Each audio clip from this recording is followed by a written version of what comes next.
We are supposed to see the artist in his or her work. We see the style and the interpretation in how it is laid out for us.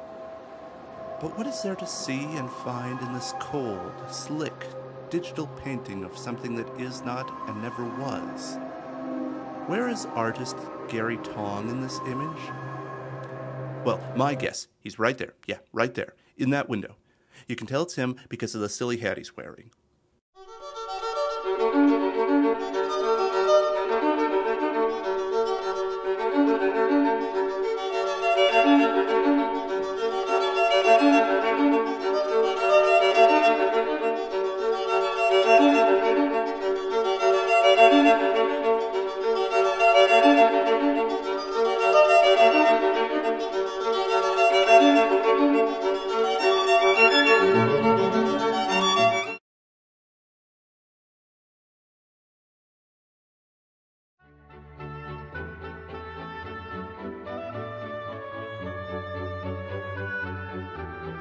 Gary Tonge was born in 1970 in Bornham Wood, England.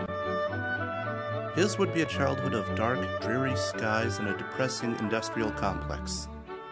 A brief bit of escapism came in 1977 when he made a brief visit to Atlanta, Georgia, and saw the original release of the Star Wars movie, back before everyone got sick enough of them that they decided they sucked.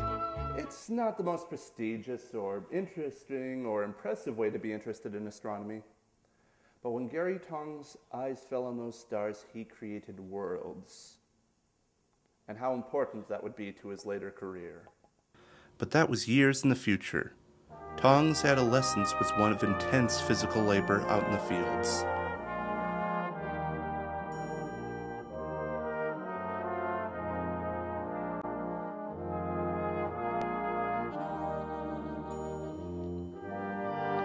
So intense was it that Tonge had to work and get his art education at literally the same time.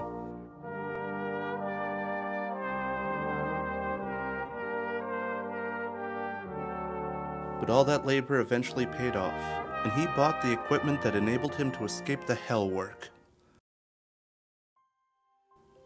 Gary Tonge's first job of note was a series of fantasy paintings.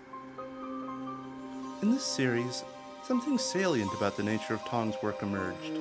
A disinterest in human beings, but an affection for the worlds they occupied. This little human here isn't portrayed as a brave guy with some inner strength that will allow him to overcome obstacles. He's a pipsqueak about to be swallowed up by something too big for him to handle.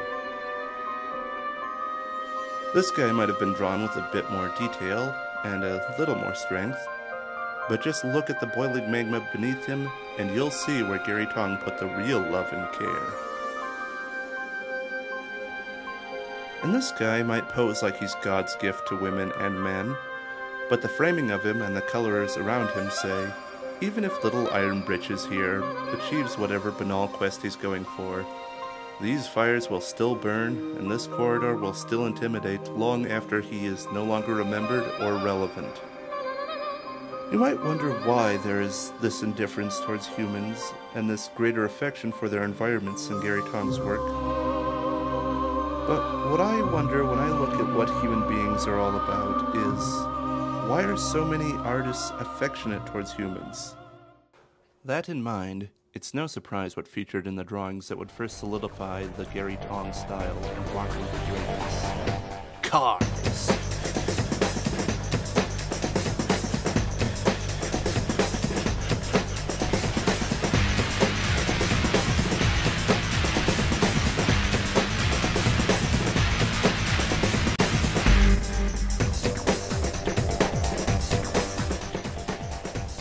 Forget extensions of manhood, try replacements for it.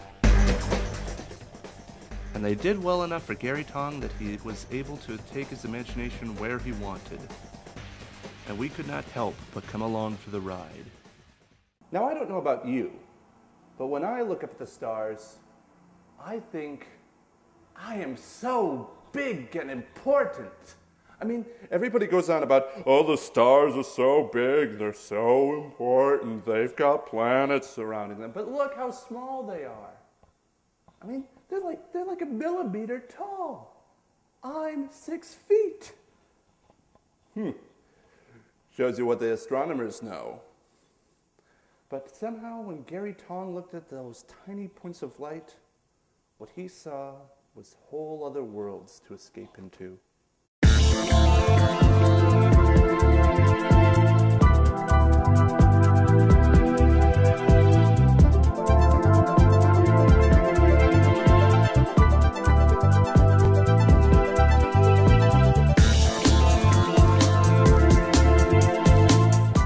Seasoned astronomer knows that looking through a telescope, even a powerful one like this, is just going to show you maybe some white dots, maybe a brown dot, brown coffee stain. That's what you get if you look at Saturn. But the imagination of Gary Tonge is more powerful than any telescope. Even that one.